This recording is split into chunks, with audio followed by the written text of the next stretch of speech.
नमस्कार, जय हिंद साथियों। एक बार फिर से आप सबका बहुत बहुत स्वागत है। आज हम लोग चर्चा करेंगे कि छोटी बचत करके कोई भी व्यक्ति करोड़पति कैसे बन सकता है। अगर किसी व्यक्ति की उम्र 25 वर्ष है तो वो 40 वर्ष की उम्र में करोड़पति बन सकता है। कैसे?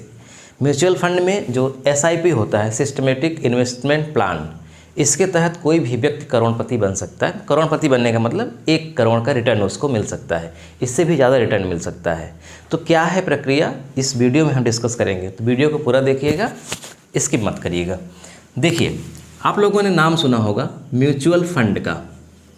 म्यूचुअल फंड नाम से ही स्पष्ट हो रहा होगा, फंड मतलब कोई जमा, कहीं पे कोई जमा हो रहा है। तो म्यूचुअल फंड में होता क्या है, एक जो शेयर मार्केट होता है उसका सिस्टम थोड़ा सा अलग होता है। म्यूचुअल फंड में क्या होता है, कई निवेशक होते हैं जो एक ही जगह जमा करते हैं, फिर वो जमा पैसा फिर मार्केट में जाके लगता है। इसमें कोई गारंटीड रिटर्न नहीं होता, यानी आपको फिक्स रिटर्न नहीं मिलता यहाँ पे। लेकिन हाँ, अन्य जगह से जोखिम भी यहाँ ज़्यादा रहता है, लेकिन यहाँ रिटर्न यानी कि लाभ यहाँ पे ज़्यादा मिलता है। इसमें जो SIP होता है, सिस्टमेटिक इन्वेस्टमेंट प्लान, इसके तहत जो हम 15 गुणित 15 गुणित 15, इसका फार्मूला जो है उसकी हम चर्चा करने वाले हैं कि 15 गुणित 15 गुणित 15 फार्मूला क्या है। तो देखिए, म्यूचुअल फंड में गारंटीड रिटर्न नहीं होता। जैसे आप LIC में पैसा जमा करेंगे तो वहाँ पे एक फिक्स डिपॉजिट जमा होगी और लास्ट में कितने वर्ष के बाद कितना मिलेगा वो पहले से ही क्लियर रहता है। बैंकों में भी आप जाएंगे तो ब्याज रेट निश्चित होता है, पोस्ट ऑफिस में जाएंगे ब्याज रेट निश्चित होता है, हर जगह। लेकिन यहाँ पर निश्चित नहीं होता, लेकिन आमतौर पे 12% का अनुमान लगाया जाता है कि म्यूचुअल फंड में इतना रिटर्न मिलता है। 20% भी मिल सकता है, 15% भी मिलता है, लेकिन रिटर्न गारंटी नहीं है। मैं एक उदाहरण के माध्यम से आपको समझाता हूँ कि मान लीजिए एक व्यक्ति है, ए नाम का एक व्यक्ति है, उसकी उम्र है 25 वर्ष और इस 25 वर्ष के व्यक्ति के पास ये चाहता है कि जब मेरी उम्र 40 वर्ष की हो जाए तो मेरे पास कम से कम 1 करोड़ रुपए हो बचत। तो ये क्या करे? अब देखिए, एक आप लोग ये भी कमेंट कर सकते हैं कि जब हम जमा ही नहीं करेंगे तो हम करोड़पति बनेंगे कैसे, यानी करोड़ रुपए का रिटर्न हमको मिलेगा कैसे? बिल्कुल सही बात है, कुछ तो कमा करके जमा करना ही पड़ेगा तभी हमको रिटर्न मिलेगा। ऐसे नहीं। एक चीज़ जान लीजिए, रिस्क न उठाना ही दुनिया का सबसे बड़ा रिस्क होता है। तो जो जितना ही बड़ा रिस्क उठाता है उसको उतना ही मुनाफा होता है, लाभ होता है। लेकिन रिस्क भी अपनी क्षमता के अनुसार उठाना चाहिए। ऐसा ना हो कि हम एक ही जगह इतना पैसा लगा दें कि अगर वहाँ पे डूब जाए तो कोई दूसरा विकल्प हमारे पास न रहे, हम बर्बाद हो जाएं। तो ऐसी नौबत नहीं आनी चाहिए। अपनी जितनी कमाई है उसके अनुसार जो सेविंग है उसको रिस्क पर लगाना चाहिए कि अगर वो चला भी जाए, डूब भी जाए, तो कोई ज़्यादा प्रभाव हमारे ऊपर न पड़े। तो यहाँ पर जो मैं एक उदाहरण देने वाला हूँ ए नाम के व्यक्ति की, इसकी जो सैलरी है वो लमसम है 50,000 महीना, यानी 50,000 महीना के नीचे जो कमा रहा है उसके लिए संभव नहीं है ये कर पाना, 50 के ऊपर ही है। हाँ, इसमें छोटा भी प्लान है SIP में, मैं आगे वीडियो में डिस्कस करूँगा, इसीलिए मैंने इसका एपिसोड फर्स्ट नाम दिया है, क्योंकि मैं इसको कई एपिसोड के माध्यम से हर प्रकार के वर्ग के लोगों के लिए बताऊँगा। तो आप इसको जो है जब बने रहेंगे यहाँ पे तो हम सब चीज़ आपको देखने को मिलेगा क्रम से। तो देखिए, 25 वर्ष का व्यक्ति है, 40 साल की उम्र में 1 करोड़ रिटर्न चाहता है म्यूचुअल फंड से SIP द्वारा, और 50,000 रुपये मान लीजिए उसकी सैलरी है। अब क्या होगा, ये जो 15 गुणित 15 गुणित 15 ये जो फार्मूला हमने लिखा है, ये दरअसल ये है, यहाँ जो 15 है ये है 15,000 रुपये। क्या है ये? सेविंग है, और इस सेविंग को वो म्यूचुअल फंड में लगा रहा है।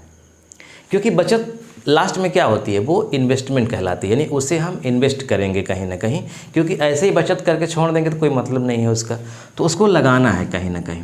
तो 15,000 रुपये प्रति महीना हम SIP के माध्यम से जमा कर रहे हैं। कब तक जमा करेंगे? तो ये दूसरा सिस्टम है, 15 वर्ष तक जमा करेंगे। ठीक है, 15,000 रुपये 15 वर्ष तक जमा करेंगे, और जो इंटरेस्ट रेट है वो है 15% ईयरली, वार्षिक। आमतौर पे 10 से 20% के बीच में रहता है। तो मान लीजिए म्यूचुअल फंड भी अलग अलग होते हैं, HDFC म्यूचुअल फंड। तो जो कई म्यूचुअल फंड होते हैं उनमें जो सबसे अच्छा म्यूचुअल फंड है मैं उसकी बात कर रहा हूँ कि 15,000 रुपये एक व्यक्ति जमा कर रहा है प्रति महीना, ध्यान रखिएगा प्रति महीना, और 15 वर्ष तक जमा करेगा और 15% उसको ब्याज मिल रहा है, इंटरेस्ट मिल रहा है। तो क्या होगा, उसका जो जमा धनराशि होगा वो कितना होगा 15 वर्ष में, तो ये हो जाएगा 27 लाख। कैसे आया भाई, 15,000 रुपये प्रति महीना, तो पहले 1 साल का निकाल लो, 15,000 गुणित 12, 1,80,000 आएगा, यानी 1 साल में वो 1,80,000 जमा किया। अब वो 1,80,000 में 15 का गुणा कर दो, क्योंकि 15 साल तक जमा करना है, ठीक है ना। देखो 15,000 गुणित 12, ये हो गया 1,80,000 रुपये एक वर्ष का। अब इसको हमें मल्टीप्लाई करना है 15 में, तो 1 2 3 4, 1 2 3 4, 15 अट्ठे 120, हासिल लगा 12, 15 एकन्नम 15 और 12 27, इकाई दाएँ सैकड़ा, हज़ार 10,000, लाख 10 लाख, 27 लाख रुपए जमा हुआ। अब इस पर जब जमा हो रहा होगा पैसा, ब्याज तो तभी से लगना शुरू हो गया है, थोड़ा थोड़ा जमा हो रहा है, ब्याज बढ़ता हुआ जा रहा है, और 15 साल के बाद जो ब्याज होगा वो कितना होगा, वो 27 लाख में ऐड हो जाएगा, लगभग 74 लाख से थोड़ा सा ज़्यादा, 74.5 लाख के आसपास। तो 27 लाख जमा, 74 लाख ब्याज, जोड़ दीजिए कितना हो गया, 7 4 11, 7 2 9 1 10, 101 लाख। 101 लाख मतलब 1 करोड़ 1 लाख, तो सीधा सीधा लिख देते हैं, मान लीजिए 1 करोड़ रुपए। अब देखो, अगर यही 15,000 रुपये हम जमा करके रखेंगे किसी बैंक में, तो बैंक में कितना मिलता है ब्याज, 3 से 3.5% के आसपास वार्षिक। पोस्ट ऑफिस में जाएंगे तो तब भी 4 या 4 से कम ही रहता है। रिकरिंग करेंगे तो थोड़ा सा बढ़ जाता है। फिक्स डिपॉजिट करेंगे तो चूँकि थोड़ा थोड़ा ही आ रहा है तो कितना फिक्स कर पाएंगे, इकट्ठा करने के बाद करेंगे। तो कहने का मतलब कि किसी भी संस्थान में हम जमा करेंगे पैसा, इतना रिटर्न नहीं मिलेगा जितना रिटर्न यहाँ पे मिलेगा। लेकिन जोखिम, मैं बता रहा हूँ जोखिम इसलिए है क्योंकि ये बाज़ार के अधीन है। बाज़ार में क्या होता है, कोई फिक्स नहीं होता इंटरेस्ट, जैसे जैसे बाज़ार की कीमत बढ़ती है वैसे वैसे इंटरेस्ट भी बढ़ता है, तो पैसा डूबने का भी खतरा होता है। लेकिन यहाँ पर व्यक्ति क्या करते हैं कि जो है थोड़े थोड़े मतलब कई म्यूचुअल फंड में लगाते हैं, तो अगर एक जगह घाटा भी हुआ तो दूसरी जगह उनको लाभ भी होता है। लेकिन आमतौर पे लाभ होता है, इसमें कोई शक नहीं है, लेकिन इसके लिए लॉन्ग टर्म होना चाहिए। जो लोग 2 साल 3 साल या 4 साल के लिए करते हैं उनमें हाई रिस्क होता है, लेकिन जो लंबे समय के लिए SIP करते हैं, जैसे कि यहाँ के 15 साल है, तो इसमें डूबने का पैसा ना के बराबर होता है, प्रायः मिलता ही, क्योंकि लंबे समय के लिए होता है वो, इसलिए इसमें पैसा डूबने का खतरा बहुत कम होता है। लेकिन मैं फिर से कह रहा हूँ कि जो भी आप इसमें रिस्क लेंगे वो अपनी क्षमता के अनुसार रिस्क लेंगे, क्योंकि फिक्स रिटर्न न होने के कारण इंटरेस्ट रेट घटता बढ़ता रहता है और मूलधन में भी हानि हो सकती है। लेकिन लंबे समय के लिए अगर किया जाए तो लाभ ही होगा, ये निश्चित है। तो यहाँ पर 15% वार्षिक, 15 वर्ष के लिए 15,000 रुपये महीना, 27 लाख रुपए जमा हुआ, 74 लाख से थोड़ा सा ज़्यादा ब्याज मिला और टोटल 1 करोड़ का रिटर्न। अब देखिए, अब इसमें एक बात ये भी हो सकती है, कोई व्यक्ति अगर 25 साल से ज़्यादा का है, 30 साल का है और 40 साल में ही ऐसा वो करना चाहता है, तो इसके लिए क्या करना होगा, ये वाला बढ़ाना पड़ेगा, जो उसका निवेश है उसको बढ़ाना पड़ेगा, क्योंकि कम समय में अगर उतना लेना है तो जाहिर सी बात है कि आपको ज़्यादा जमा करना पड़ेगा।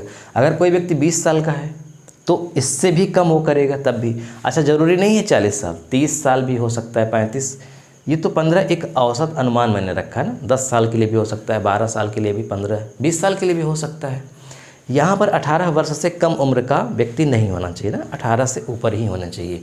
18 के नीचे अगर है तो उनका कोई गार्जियंस होता है यहाँ पे, तो 18 के बाद ही इसमें होता है, इसीलिए आमतौर पे 20, 25, 30 का उदाहरण दिया जाता है।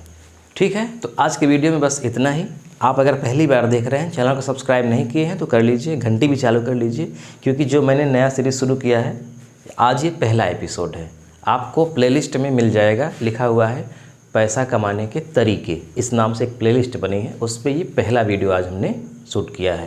तो ऐसे ही मैं इस पर कई वीडियो बनाऊंगा, एपिसोड 2, 3, 4 ऐसे ऐसे ये चलता रहेगा। मैं इस एपिसोड में कोशिश करूँगा कि मतलब इन्वेस्टमेंट के बारे में मतलब हर प्रकार के, जैसे कि LIC, शेयर बाज़ार और पोस्ट ऑफिस, बैंकों में किस तरह से जो कई प्रकार के खाते होते हैं उसमें सबसे अच्छा खाता कौन सा होता है, ये सारी चीज़ें मतलब मैं इसमें बताऊंगा। तो हर प्रकार के व्यक्तियों के लिए ये लाभकारी है। जैसे अब यहाँ पे मैंने जो उदाहरण दिया वो जाहिर सी बात है कि जो पैसा कमा रहा है महीने कम से कम 50,000, वही इसको कर सकता है, उससे कम वाले संभव नहीं है। तो जो कम में है मतलब कम कमा रहा है, बचत करना चाहता है, तो उसके लिए दूसरा है। जो इससे ज़्यादा कमा रहा है, इससे ज़्यादा लाभ पाना चाहता है, उसके लिए भी दूसरा है। तो मैं आपको बहुत विस्तार में सारी जानकारी दूंगा इस वीडियो के माध्यम से। आप पूछेंगे कि मैं ये जानकारी प्राप्त कहाँ से करता हूँ, तो देखिए मैं खुद एक कॉम्पिटिटिव छात्र हूँ, इकोनॉमिक्स पढ़ता हूँ ठीक ठाक अच्छे ऑथेंटिक किताबों से। तो मुझे खुद अर्थव्यवस्था के बारे में पढ़ना होता है, बहुत अच्छे से पढ़ना होता है। तो बैंकों के बारे में, शेयर बाज़ार के बारे में, एक होती है मुद्रा बाज़ार, एक होता है वित्तीय बाज़ार। तो वित्तीय बाज़ार में ये सब आपका शेयर मार्केट, ये सारा चीज़ें आता है। तो ये सब इकोनॉमिक्स में बहुत अच्छे से पढ़ाया जाता है और आज की ज़रूरत भी है, इंसान सबको जानना चाहिए, वो चाहे जिस फील्ड में हो, लेकिन उसको इकोनॉमिक्स की तो जानकारी आज के समय में अच्छे से होनी चाहिए। तो इसलिए जो ज़रूरी है, सामान्य व्यक्तियों के लिए ज़रूरी है, वो जानकारी मैं आपको यहाँ पर दूंगा। तो वीडियो कैसा लगा कमेंट करके आप बताइएगा और अपने मित्रों में भी इसे शेयर करिएगा। मिलते हैं नेक्स्ट वीडियो में, तब तक के लिए नमस्कार।